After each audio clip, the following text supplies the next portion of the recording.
ధనుసు రాశి వారికి ఒకవైపు అర్ధాష్టమ శని, ఏడాది తర్వాత వ్యయంలో త్రిగ్రహ సంచార స్థితి, అష్టమంలో గురు సంచార స్థితి ఉన్నప్పుడు ఆవేశాన్ని తగ్గించుకొని ఆలోచన పెంచుకొని అష్ట కష్టాలకు స్వస్తి పలికి అష్టైశ్వర్యానికి స్వాగతం ఎలా పలకాలో ఈ వీడియోలో సవివరంగా సంపూర్ణంగా తెలుసుకుందాం.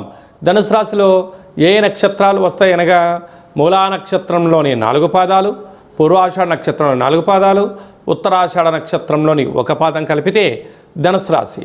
రాశాధిపతి దేవగురు బృహస్పతి, తృతీయంలో రాహు సంచార స్థితి, అర్ధాష్టమ శని సంచార స్థితి ఉన్నప్పుడు వీలైనంత వరకు, అదే కాకుండా 12 సంవత్సరాల తర్వాత దేవగురు బృహస్పతి అష్టమంలో సంచారం చేస్తున్నాడు.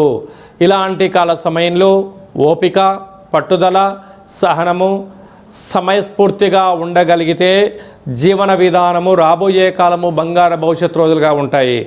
ఫోన్ ఉంది కదా నేను మాట్లాడతాను, వీడియో వచ్చింది కదా నేను ఇష్టం వచ్చినట్లు షేర్ చేస్తాను, అలాగనే అనుకున్నట్లయితే బ్యాంకు లావాదేవీలలో ఓటీపీలు వేరే వాళ్ళకు తస్కరించబడితే సర్వము గోవిందాయ అనే పరిస్థితి ఎలా ఉంటుందో ఈ పరిస్థితి కూడా జీవితంలో అగమ్యగోచరమయ్యే పరిస్థితి కనపడుతుంటుంది. తస్మాత్ జాగ్రత్త. భాగ్యస్థానంలో కేతు సంచార స్థితి ఉండడం వలన ఇది మీకు యోగదాయకం. కాకపోతే ఏదైనా పనిచేసేటప్పుడు ఆవేశంగా చేసేదానికన్నా ఆలోచన చేయగలడం మీ గొప్పతనం. కనుక అన్ని విషయాలలో కూడా ఆలోచింప చేయగలిగితే చాలా యోగదాయకం అని చెప్పి గమనించగలగాలి. ఏకాదశంలో శుక్ర సంచార స్థితి, వస్త్రాలు, ఆభరణాలు, క్రయ విక్రయాలు యోగదాయకాలు.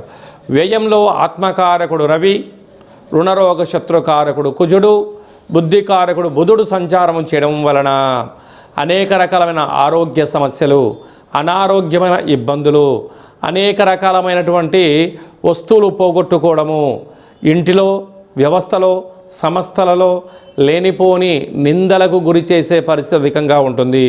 కనుక ఇలాంటి కాల సమయంలో సమయస్ఫూర్తి, సత్ప్రవర్తన చాలా అవసరం.